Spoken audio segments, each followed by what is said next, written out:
30년 경력의 독일 베테랑 성우의 인생이 단 하나의 한국어 문장으로 송두리째 뒤바뀌었습니다. 트리키의 대참사 현장에서 드러난 이 충격적인 힘은 지금 유럽 전역으로 걷잡을 수 없이 확산되고 있다고 하는데요. 세계 최고의 엘리트들마저 인정할 수밖에 없었던 한국의 힘, 그리고 수천 년간 감춰져 온 형제국의 비밀까지. 무엇이 서구 사회를 이토록 뒤흔든 걸까요? 그 믿기 힘든 이야기 지금 시작합니다. 딱 1초만요. 좋아요와 구독 꾹 부탁드립니다. 독일 뮌헨의 스튜디오, 방음 처리된 녹음실 안에서 정막만이 감돌았습니다. 저는 30년간 오디오북과 더빙 성우로 활동해온 마르쿠스 슈나이더입니다. 무거운 헤드폰을 귀에 얹고 마이크를 향해 몸을 기울이자 빨간 녹음 중 사인이 불빛처럼 반짝였습니다. 오늘은 트리키의 대지진 관련 국제 뉴스 패키지 더빙이었죠. 5만 명이 넘는 사망자를 낸 끔찍한 재난 현장의 영상들이 눈앞을 스쳐 지나갔습니다. 무너진 건물 잔해 속에서 각국 구조대가 사투를 벌이는 장면들을 담담히 독일어로 옮기는 일상적인 작업이었습니다. 영상 속 사람들은 대부분 지친 표정이었고 그들의 목소리에는 절망과 희망이 뒤섞여 있었죠. 하지만 한국 구조대원의 인터뷰 장면이 화면에 뜨면서 상황이 달라졌습니다. 대본에 적힌 문장이 눈에 들어왔죠. 괜찮아요. 다 괜찮을 거예요. 끝까지 포기하지 않을 겁니다. 첫 테이크를 녹음했지만 디렉터가 고개를 저었습니다. 마르쿠스, 괜찮아요? 오늘따라 집중력이 떨어지네요. 디렉터의 말에 저는 고개를 가로저고 화면 속 구조대원의 목소리를 원어 그대로 들려줄 수 있냐고 요청했습니다. 영상을 다시 재생하는 순간 그 목소리가 제 귀를 파고들었습니다. 129시간 연속 구조 작업으로 온몸이 피로에 절어있는 상황이었습니다. 무너진 건물 속에서 생존자를 찾기 위해 손가락이 피투성이가 될 때까지 잔해를 파헤치던 구조대원의 얼굴에는 먼지와 땀이 뒤섞여 있었지만 그런 극한의 상황에서도 그의 말투에는 이상한 따뜻함이 묻어 있었습니다. 마치 누군가의 손을 잡고 위로하는 듯한 그런 온기가 있었죠. 그 목소리에는 포기하지 않겠다는 굳은 의지와 동시에 절망 속에 있는 사람들을 안심시키는 부드러움이 공존했습니다. 재난 현장의 처참함 속에서도 희망을 놓지 않는 그 한국어 문장의 힘은 강렬했습니다. 프로페셔널한 완벽주의자로 알려진 저는 원어민의 감정보다는 정확한 발음과 명료한 전달에 집중해왔습니다. 하지만 그날 처음으로 제 직업관이 흔들렸죠. 이건 단순히 언어를 번역하는 문제가 아니었습니다. 그 한국어 말투에는 제가 수십 년간 놓치고 있던 무언가가 담겨 있었죠. 30년 경력의 프로가 한 외국어 인터뷰에 이렇게 동요된 적은 처음이었죠. 기술적 완벽함만 추구해온 저에게 그 언어와 목소리와는 충격적인 발견이었습니다. 집으로 향하는 지하철 안에서 저는 계속해서 그 한국어 문장을 떠올렸습니다. 완벽주의자로 알려진 제가 지하철에서 외국어 발음을 중얼거리는 모습이라니 30년 만에 처음이었죠. 아내를 잃은 후 딸 소피와 단둘이 살면서 감정 표현이 서툴러진 저에게 낯선 한국어의 따뜻함은 묘한 위로가 되었습니다. 저녁 식사 시간 아늑한 주방에서 딸 소피와 마주 앉았습니다. 오늘 스튜디오에서 있었던 일을 곰곰이 생각하며 포크로 파스타를 뒤적였죠. 소피는 대학에서 돌아와 피곤해 보였지만 항상 그렇듯 밝은 미소를 띠고 있었습니다. 갑자기 제 머릿속에 있던 생각이 입 밖으로 튀어나왔습니다.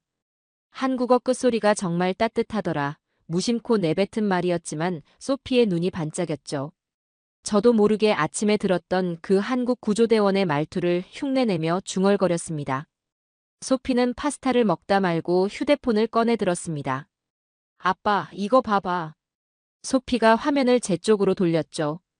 2025년 문화체육관광부에서 발표한 한류 실태조사 결과였습니다. 전 세계 한국어 호감도가 무려 75.4%에 달한다는 내용이었고 소피의 얼굴에는 뿌듯한 표정이 가득했죠. 아빠만 느낀 게 아니야. 요즘 전 세계가 그래. 소피가 신이 나서 말했습니다. 파스타가 식어가는 것도 잊은 채 저는 그 기사를 자세히 읽어내려갔죠. 한국어가 주요 외국어 선호도 조사에서 영어, 스페인어, 프랑스어 다음으로 높은 순위를 차지했다는 사실이 놀라웠습니다. 몰랐는데 정말로 많은 사람들이 한국어를 좋아하는구나. 의아함을 감추지 못하고 말했죠. 소피는 마치 이 순간을 기다려왔다는 듯 신나게 설명하기 시작했습니다. 아빠, 나 대학에서 한국 문화 수업 듣고 있잖아. 교수님이 말씀하시길 한국어가 언어학적으로 굉장히 독특하대. 문장 구조도 그렇고 존댓말 체계도 그렇고 무엇보다 소리가 음악적이래. 소피의 열정적인 설명에 저도 모르게 미소가 지어졌습니다. 소피는 휴대폰을 더 열심히 조작하더니 한국 드라마의 한 장면을 재생했죠. 배우들이 나누는 대화는 정확히 이해할 수 없었지만 그 말투에서 느껴지는 리듬감과 흐름이 마치 작은 멜로디처럼 들렸습니다. 문장 끝에 억양이 오르락내리락하는 모습이 마치 물결치는 듯했죠. 음성학적으로 뭐가 다른 걸까? 성우로서의 직업적 호기심이 발동했습니다. 소피는 또 다른 영상을 보여주었죠. 한국의 언어학 교수가 한국어의 음성적 특징을 설명하는 영상이었습니다. 한국어가 자음과 모음의 조합이 다양하고 특히 자음의 발음이 세 가지로 분화되어 있어 섬세한 감정 표현이 가능하다는 내용이었습니다. 아빠, 이건 그냥 언어가 아니라 전 세계가 사랑에 빠진 현상이야. 소피의 말에 고개를 끄덕였죠. 실제로 기사에 따르면 전 세계 95개국에서 한국어 학습자가 매년 30% 이상 증가하고 있다고 했습니다. K-드라마나 K-팝을 통해 한국 문화에 관심을 갖게 된 이들이 자연스럽게 언어 학습으로 이어지는 현상이었죠. 그런데 넌 어떻게 이런 정보를 다 알고 있는 거야? 궁금해서 물었고 소피는 수줍은 듯 웃더니 자신의 방으로 들어가 무언가를 가져왔죠. 한국어 학습 앱과 교재들이었습니다. 집에서 아무도 모르게 혼자 한국어를 공부하고 있었던 겁니다. 아빠, 내가 아빠의 한국어 선생님이 되어줄게. 소피의 제안에 피식 웃음이 나왔지만 마음 한편으로는 이상한 호기심이 일었습니다. 오늘 스튜디오에서 느꼈던 그 특별한 감각을 더 깊이 이해하고 싶다는 생각이 들었죠. 안녕하세요. 소피가 첫 한국어 인사를 가르쳐 주었습니다. 저는 그 발음을 따라하며 묘한 설렘을 느꼈죠. 식사를 마치고 책상에 앉아 한국어에 대해 더 검색해보니 언어를 통해 문화를 이해하고 문화를 통해 사람을 이해한다는 말이 떠올랐습니다. 한국어의 끝소리가 왜 그렇게 따뜻하게 느껴졌는지 이제 조금씩 이해가 되기 시작했습니다. 며칠 후 독일 뮌헨 중심가의 번화한 카페에서 업무 미팅이 있었습니다. 제작사 측과 다음 더빙 프로젝트에 관해 논의하는 자리였죠. 한국어에 대한 관심이 커져 틈틈이 공부하던 차에 우연히 만난 사람이 있었습니다. 트리키의 출신 통역사 아이셰 야즈르였습니다. 37세의 활달한 그녀는 프리랜서 통역사로 일하며 터키어, 한국어, 독일어, 영어에 능통했죠. 미팅이 끝나고 아이셰와 따로 이야기할 기회가 생겨 제가 최근 한국어에 관심을 갖게 된 이유를 설명하자 그녀의 눈이 반짝였습니다. 아이셰는 커피를 한 모금 마시더니 흥미로운 이야기를 시작했죠. 마르쿠스 씨, 트리키예와 한국은 특별한 관계가 있다는 거 알고 계셨나요? 서로를 형제국이라고 부르죠. 그녀의 말에 저는 의아한 표정을 지었고 서로 멀리 떨어진 두 나라가 어떻게 형제국이 될 수 있는지 궁금했습니다. 아이셰는 휴대폰을 꺼내 사진들을 보여주기 시작했습니다. 한국 전쟁 때 트리키예에서 5,455명이 참전했어요. 작은 나라 입장에서는 큰 숫자였죠. 그리고 2023년 대지진 당시에는 한국 구조대가 가장 먼저 도착해 129시간 동안 쉬지 않고 구조 활동을 했습니다. 전쟁과 재난, 두 나라가 서로 어려울 때 도움을 주고받은 역사적 순간들이 화면을 스쳐 지나갔죠. 트리키의 사람들에게 한국은 단순한 외국이 아니에요. 정말 가족 같은 존재입니다. 아이시의 말에는 진심이 묻어 있었습니다. 그녀는 계속해서 스마트폰을 조작하더니 최근 코리아타임스 기사를 보여주었죠. 2025년 통계에 따르면 트리키의 4-10곳 이상의 대학에서 한국어 전공이 개설되었고 한국어 능력 시험 응시자가 2018년 대비 250%나 증가했다는 내용이었습니다. 지진 이후 더 많은 사람들이 한국어를 배우기 시작했어요. 한국 구조대가 보여준 헌신에 감동받았거든요. 저도 그때 통역 자원봉사를 했는데 한국 구조대원들의 따뜻한 말투에 많은 피해자들이 희망을 얻었답니다. 아이셰의 설명을 들으며 제가 느꼈던 그 특별한 감정이 단지 개인적인 것이 아님을 깨달았습니다. 전쟁과 재난 때부터 맺어진 인연이라니, 그래서 인터뷰에서 그토록 따뜻함이 느껴졌나 보네요. 생각에 잠긴 채 말했고 아이셰는 고개를 끄덕이며 미소 지었죠. 그녀에 따르면 트리키예와 한국은 문화적으로도 놀라울 정도로 유사한 점이 많다고 했습니다. 실제로 저는 한국 드라마 번역 일도 하고 있어요. 요즘 트리키예에서 한국 드라마 인기가 정말 대단하거든요. 사람들이 보면서 이거 완전 우리 이야기 같다고들 말해요. 아이셰는 자부심을 감추지 못했습니다. 그녀의 말에 따르면 한국어를 배우는 트리키예 사람들이 매년 크게 증가하고 있었죠. 혹시 한국어에 관심 있으시면 제가 도와드릴 수 있어요. 한국어는 정말 매력적인 언어니까요. 아이셰의 제안에 저는 감사하다고 답했습니다. 우연한 만남이 이렇게 값진 정보로 이어질 줄은 몰랐죠. 커피숍을 나서며 아이셰와 연락처를 교환했고 그녀는 다음에 만나면 트리키예와 한국의 문화적 유사점에 대해 더 자세히 알려주겠다고 했습니다. 집으로 향하는 길에 오늘 들은 이야기를 곱씹었죠. 형제국이라는 역사적, 문화적 유대감이 언어에도 묻어나는 것인지 궁금했습니다. 저녁에 소피에게 오늘 있었던 만남에 대해 이야기했습니다. 소피는 자신도 대학에서 트리키예와 한국의 역사적 관계에 대해 배웠다며 신기해했죠. 그날 밤 인터넷에서 한국 전쟁과 트리키예 참전에 관한 자료를 찾아보았고 두 나라의 깊은 인연을 알게 될수록 한국어에 대한 관심은 더욱 커졌습니다. 일주일 후 아이셰와의 약속대로 미넨 외곽에 있는 작은 터키 식당에서 다시 만났고 이번에는 소피도 함께였죠. 딸도 아이셰의 이야기에 흥미를 느꼈는지 한국어 공부 노트를 들고 나타났습니다. 식당 안은 이국적인 향신료 냄새로 가득했고 벽면에는 독특한 무늬의 장식품들이 걸려 있었습니다. 테이블에 앉자마자 아이셰는 자신의 태블릿을 꺼냈습니다. 오늘은 트리키예와 한국의 문화적 유사점에 대해 보여드리고 싶어요. 첫 번째로 보여준 사진은 그녀의 시댁 가족 사진이었습니다. 평범한 트리키예 가정의 모습이었지만 묘하게도 한국 가정과 닮아 있었습니다. 이게 우리 가족이 사는 집 부엌인데요. 아이셰가 사진을 확대했고 싱크대 옆에 걸린 행주들의 색상 배치, 조리대 위에 양념통 배열까지 어딘가 익숙했죠. 그 다음 사진은 명절 상차림이었습니다. 그릇에 담긴 음식들의 배치와 가족들이 둘러앉은 모습이 마치 한국의 차례 모습과 닮아 있었습니다. 와, 독일과는 전혀 다른데? 어떻게 한국과 트리키예는 이렇게 닮았지? 저도 모르게 감탄이 나왔고 소피도 놀란 표정으로 사진들을 자세히 살펴보았죠. 아이셰는 미소를 지으며 설명을 이어갔습니다. 여기 보세요. 우리가 메제라고 부르는 반찬 문화도 한국의 반찬과 매우 유사해요. 주 요리보다 작은 그릇에 담긴 여러 가지 반찬들을 함께 먹는 방식이 똑같답니다. 메뉴판을 보니 정말 한국의 반찬처럼 다양한 작은 요리들이 있었습니다. 아이셰는 더 많은 사진들을 보여주었습니다. 트리키예의 전통 혼례 모습, 가족 모임에서 어른들께 인사하는 예절, 심지어 음식을 나눠 먹는 공동체 문화까지 한국과 놀라울 정도로 비슷했습니다. 사진을 넘길 때마다 마치 한 뿌리에서 갈라진 두 나라의 모습이 선명하게 그려졌죠. 저희 할머니는 항상 그러셨어요. 한국 사람들은 우리 친척 같다고요. 실제로 우리나라 사람들이 한국 드라마를 볼 때면 이거 완전 우리 집 이야기 아니야? 라고 말할 정도니까요. 아이셰의 말에 소피가 신이 난 듯 맞장구 쳤습니다. 맞아요. 저도 한국 드라마 보면서 터키 장면 나오면 항상 반가워요. 식사가 나오고 우리는 잠시 대화를 멈췄습니다. 양고기와 향신료가 어우러진 케밥과 함께 여러 종류의 메제가 테이블을 가득 채웠습니다.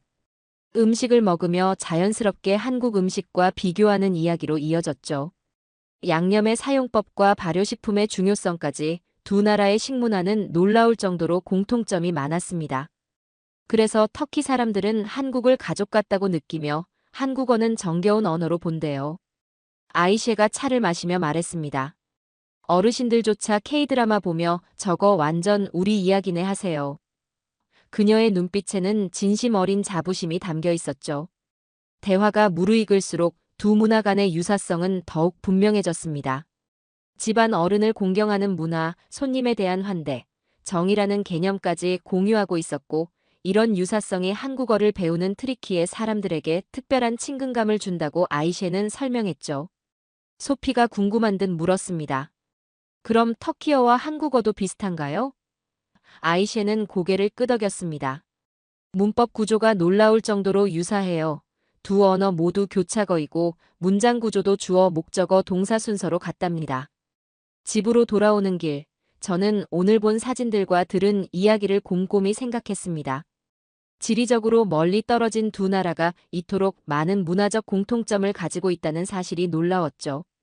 그리고 그것이 한국어에 대한 제 감정적 반응을 어느 정도 설명해 주는 것 같았습니다. 문화가 언어에 스며들고 언어가 다시 사람들의 마음을 이어주는 방식이 신비롭게 느껴졌습니다. 한국어에 대한 호기심이 커진 저는 본격적인 공부를 결심했고 집 서재에서 소피가 준 교재를 펼치고 유튜브 한국어 강의를 찾아보았죠. 서재 벽면을 가득 채운 오디오북 녹음 작업 상장들 사이에 한국어 기초 회화책이 놓이니 어색하면서도 새로운 도전이 시작되는 설렘이 느껴졌습니다. 처음에는 단순히 발음과 기본 표현을 익히는 것부터 시작했습니다. 안녕하세요, 감사합니다와 같은 기본적인 인사말을 반복해서 따라 말하며 낯선 발음에 혀를 적응시켰죠. 성우로서의 경험이 도움이 되어 발음은 생각보다 빠르게 익힐 수 있었지만 문법과 어휘를 접하면서 상황은 달라졌습니다. 한국 드라마를 시청하던 중 이해할 수 없는 표현들이 자주 등장했습니다. 갑분싸, 얼주가, 이생망처럼 사전에도 없는 단어들이었죠. 소피에게 물어보니 이런 것들을 신조어라고 부른다고 했습니다. 소피의 설명에 고개를 절레절레 흔들었습니다. 단어를, 그것도 문장의 의미를 완전히 바꿔버리는 줄임말을 이렇게 자유롭게 만들어 쓴다니 신기했죠. 한국어의 신조어 세계는 끝없는 창의성의 바다 같았습니다. 더 복잡했던 것은 존댓말 체계였습니다. 독일어에도 존칭이 있지만 한국어만큼 복잡하지는 않았죠. 한국 드라마에서는 연인 사이에도 존댓말을 쓰고 가족끼리도 존댓말을 사용하는 장면이 나왔습니다. 상황과 관계에 따라 말투가 달라지는 체계가 매우 정교했습니다. 하십시오체, 해요체, 하오체, 이게 다 뭐지? 교재를 보며 혼란스러워하는 저를 보고 소피가 웃으며 설명해 주었습니다. 아빠, 교차거 구조라 동사나 어미만 바꿔도 격이 달라지고 끝까지 들어야 문장이 완성된대. 소피가 보여준 토크팔과 몬들리 앱의 조사 자료에는 한국어의 교차거적 특성이 상세히 설명되어 있었죠. 직업적 호기심이 발동했고 성우로서 한국어의 미묘한 억양 차이, 문장 끝의 떨림에 집중해 들어보기 시작했죠. 존댓말을 쓸 때와 반말을 쓸 때의 발음 변화, 감정에 따라 달라지는 문장의 리듬감이 놀라웠습니다. 마치 언어 자체가 음악처럼 느껴졌습니다. 소피는 제 열정을 격려해 주었습니다. 이게 바로 한국어의 매력이야. 표현의 층위가 다양해서 감정을 더 섬세하게 전달할 수 있다고. 그녀의 말에 고개를 끄덕였죠. 한국어를 배우면서 단순히 새로운 언어를 익히는 것이 아니라 다른 방식으로 세상을 바라보고 감정을 표현하는 법을 배우는 것 같았습니다. 유튜브에서는 한국인들이 일상 대화에서 사용하는 표현을 들을 수 있었습니다. 진짜요? 대박, 아니에요와 같은 간단한 표현들이 얼마나 다양한 감정을 담을 수 있는지 관찰했죠. 같은 단어라도 억양에 따라 기쁨, 놀람, 실망, 의심 등 다양한 감정을 전달할 수 있었습니다. 한국어 학습 커뮤니티에도 가입했습니다. 전 세계에서 한국어를 배우는 사람들과 교류하며 새로운 발견을 나눴죠. 놀랍게도 많은 외국인들이 저와 비슷한 이유로 한국어에 매료되었다고 했습니다. 그들도 한국어 특유의 따뜻함과 리듬감에 이끌렸다는 것이었습니다. 어느 날 소피가 한국 예능 프로그램을 보여주었고 출연자들이 주고받는 재치 있는 말장난과 언어 유희를 보면서 깨달았습니다. 한국어는 그저 의사소통의 도구가 아니라 문화, 감정, 관계를 담아내는 그릇이었죠. 그 안에 담긴 한국인들의 정서를 이해하게 될수록 처음 느꼈던 그 따뜻함의 근원에 조금씩 다가가는 느낌이었습니다. 한국어 공부를 이어가던 어느 날 아이셰와 소피와 함께 주말 브런치를 하기로 약속했습니다. 봄날의 따스한 햇살이 내리쬐는 뮌헨 시내의 카페에서 만났죠. 아이셰는 항상 그렇듯 활기찬 모습으로 나타났고 소피는 대학 과제로 만든 한국어 학습 자료를 들고 왔습니다. 한국어 공부는 어떻게 진행되고 있나요? 아이셰가 커피를 마시며 물었습니다. 제가 신조어와 존댓말 체계의 복잡함에 고전하고 있다고 말하자 그녀가 웃음을 터뜨렸죠. 당연히 어려울 수밖에 없죠. 하지만 노력할 만한 가치가 있는 언어입니다. 아이셰는 스마트폰을 꺼내 들고 최근 읽은 기사를 보여주었습니다. 트리키에만 그런 게 아니에요. 프랑스도 BTS 공연 이후 16개 대학이 한국어 전공을 만들고 파리 세종학당은 정원 초갈하죠. 예술과 문화의 본고장이라 자부하는 프랑스에서 한국어 열풍이 불고 있다는 사실이 놀라웠습니다. 전 세계적으로 한국어 학습자가 매년 급증하고 있어요. 언어만이 아니라 한국의 모든 것에 대한 관심이 커지고 있죠. 아이셰의 설명에 호기심이 생겨 저도 스마트폰으로 추가 정보를 검색해 보았고 2025년 해외 한류 실태조사 자료가 눈에 들어왔죠. 2025년 한국 R&D 투자가 GDP 대비 4.9%라고 하네요. K가전과 K뷰티 품질 신뢰도는 무려 99%에 달한다고 하더라고요. 그 수치를 보고 깜짝 놀랐고 소피가 고개를 끄덕이며 말했죠. 맞아요. 한국은 문화 콘텐츠로 시작해서 언어에 대한 관심을 일으키고 그것이 다시 제품 소비로 이어지는 선순환 구조를 만들었어요. 실제로 자료에 따르면 한류 콘텐츠를 즐기는 사람들이 한국어를 배우기 시작하고 그 과정에서 한국 제품에 대한 신뢰도 함께 높아지는 패턴이 뚜렷했습니다. 경제와 문화와 언어가 삼위일체처럼 맞물려 성장하는 독특한 현상이었죠. 경제, 문화, 언어가 이렇게 맞물리다니 외국인들이 정말 한국어에 빠질만 하네요. 제 말에 아이셰가 활짝 웃으며 동의했습니다. 그녀는 스마트폰으로 또 다른 영상을 보여주었고 한국의 일상을 담은 짧은 영상이었습니다. SNS에서 한국 어머니 영상은 2,500만 뷰를 찍는 등 일상화됐어요. 한국의 평범한 가정 문화에 세계인들이 열광하고 있답니다. 아이셰의 목소리에는 흥분이 가득했습니다. 정말 독특한 현상이었죠. 한 나라의 문화가 이렇게 자연스럽게 세계인의 일상에 스며드는 경우는 드물었습니다. 소피가 자신의 학교 이야기를 꺼냈습니다. 저희 대학에서도 한국어 강좌가 항상 가장 먼저 정원이 차요. 독일 학생들 사이에서도 한국어 배우는 게 일종의 트렌드가 됐죠. 브런치를 마친 후 아이셰는 다음 만남을 위한 제안을 했습니다. 다음에는 제가 아는 한국 가정식 레스토랑에 가보는 건 어떨까요? 음식을 통해 언어와 문화를 더 깊이 이해할 수 있을 거예요. 모두가 좋은 아이디어라며 동의했죠. 집으로 돌아오는 길에 저는 오늘 얻은 정보들을 곰곰이 생각해 보았습니다. 독일인의 합리적인 성격상 저는 단순히 감성적인 이유만으로 한국어에 끌리는 게 아니었나 의심했었습니다. 하지만 오늘 본 자료들은 한국이 단지 열정만으로 세계적인 주목을 받는 게 아니라는 것을 보여주었죠. 치밀한 계획과 투자, 그리고 품질에 대한 끊임없는 노력이 바탕이 된 성공 국가의 모습이었습니다.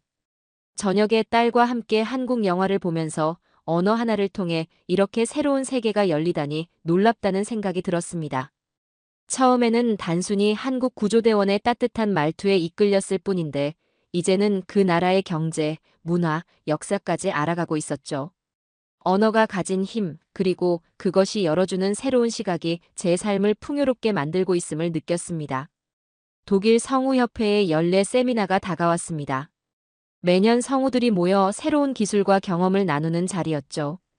올해는 특별히 감정 전달 언어라는 주제로 발표를 준비하게 되었습니다. 30년 경력의 베테랑 성우로서 제게도 발표 기회가 주어졌습니다.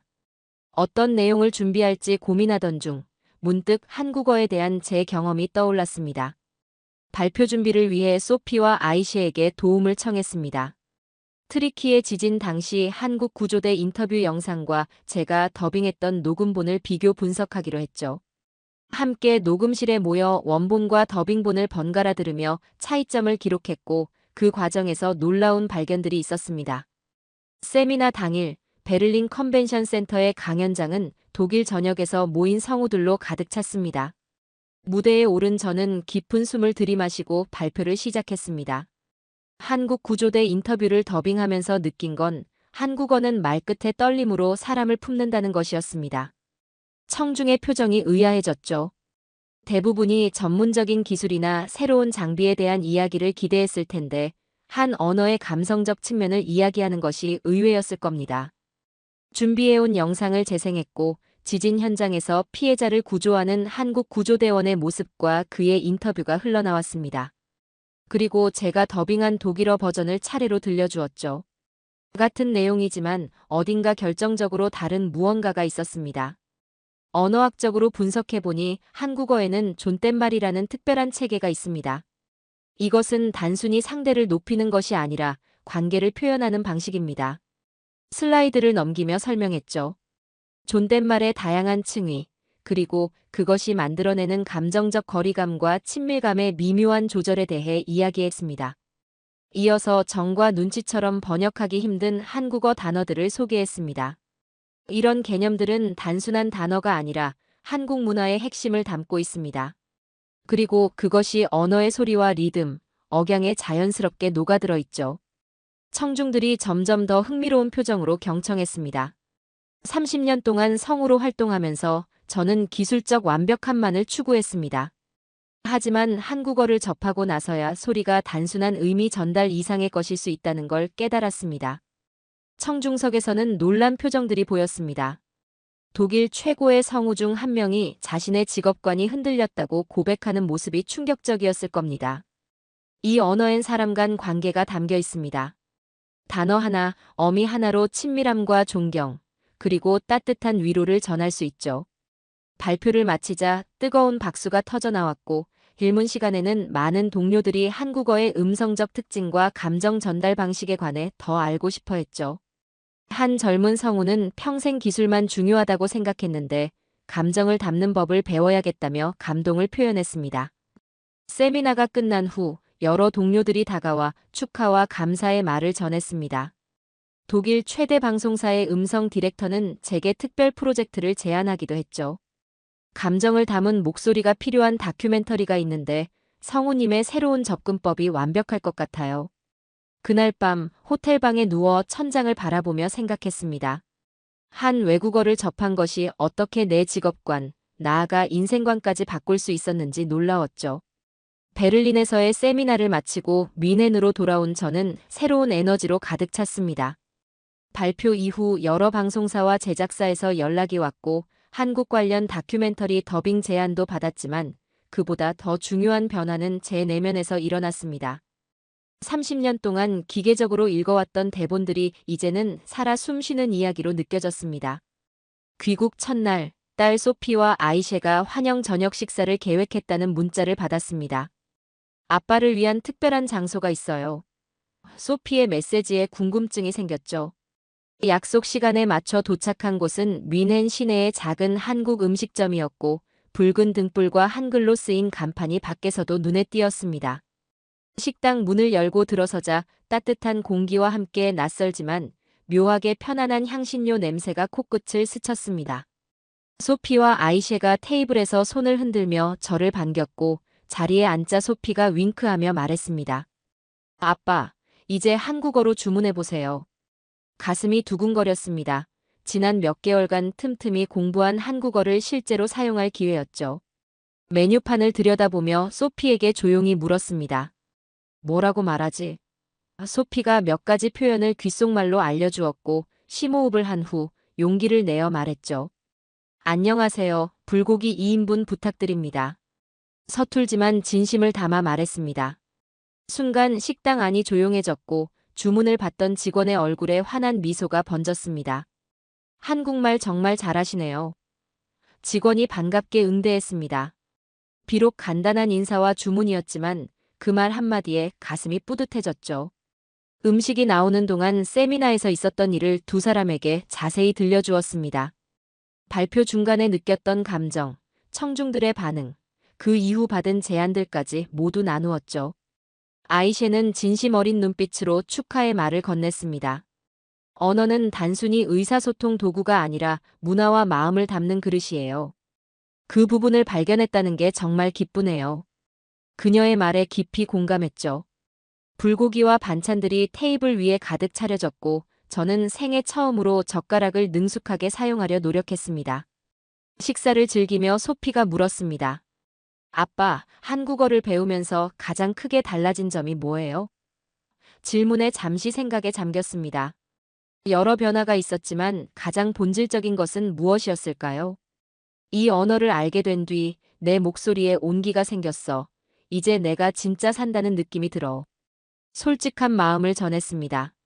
단순히 말하는 방식이 변한 것이 아니라 세상을 바라보는 관점과 사람들과 소통하는 방식 자체가 달라졌다고 설명했죠. 이전에는 완벽한 발음과 정확한 전달에만 집중했었는데 이제는 감정을 담아 소리에 생명을 불어넣는 법을 배우고 있어. 소피의 눈에 눈물이 글썽였습니다. 아빠, 정말 달라졌어요. 엄마가 돌아가신 후 아빠의 목소리에서 사라졌던 그 따뜻함이 돌아왔어요. 그 말에 저도 울컥했죠. 아내를 잃은 후 무의식적으로 감정을 억누르며 살아왔다는 것을 그제야 깨달았습니다. 아이셰는 조용히 잔을 들어 건배를 제안했고 우리 세 사람은 잔을 부딪히며 미소 지었습니다. 그 순간 제 가슴 속에서 오랫동안 얼어붙어 있던 무언가가 녹아내리는 것을 느꼈죠. 식사를 마치고 밤거리를 걸으며 저는 지난 몇 개월을 돌아보았습니다. 단순한 더빙 작업에서 시작된 여정이 제 삶 전체를 변화시켰다는 사실이 놀라웠죠. 한국 구조대원의 그 짧은 인터뷰가 저에게 새로운 세상을 열어준 것이었습니다. 집에 돌아와 침대에 누워 다음날 있을 녹음 작업을 생각했습니다. 이제는 단순히 대본을 읽는 것이 아니라 그 안에 담긴 감정과 이야기를 전달하는 일이 될 것입니다. 소리에 마음을 담는 법을 배운 지금, 저는 비로소 진정한 성우가 되었다는 느낌이 들었죠. 마치 오랫동안 잠자고 있던 제 진짜 목소리가 깨어난 것 같았죠. 한국어의 아름다움이 제 삶에 가져다준 가장 큰 선물은 말 그대로 제 영혼에 온기를 불어넣어 준 것이었습니다. 자, 오늘의 이야기는 여기까지입니다. 오늘 우리는 한국어의 따뜻한 울림이 30년 경력의 독일 성우의 삶을 어떻게 변화시켰는지 그 감동적인 여정을 함께했습니다. 언어는 단순한 의사소통의 도구를 넘어 사람의 마음을 움직이고 영혼에 온기를 불어넣는 놀라운 힘을 가지고 있습니다. 한국어의 정서적 깊이와 문화적 풍요로움이 세계 각국의 사람들에게 새로운 시각과 감동을 선사하고 있음을 확인했습니다. 트리키예와 한국의 형제국 정신이 보여주듯 진정한 소통은 국경을 초월해 사람과 사람을 연결하고 서로의 마음을 따뜻하게 안아주는 것임을 다시 한번 깨닫게 됩니다. 국경을 넘어 마음을 잇는 한국어의 힘, 그 따뜻한 이야기를 앞으로도 계속 전해드리겠습니다. 오늘도 끝까지 함께 해주셔서 감사합니다. 재미있게 보셨다면 구독과 좋아요로 응원해주세요. 다음에도 따뜻한 이야기로 찾아뵙겠습니다. 감사합니다.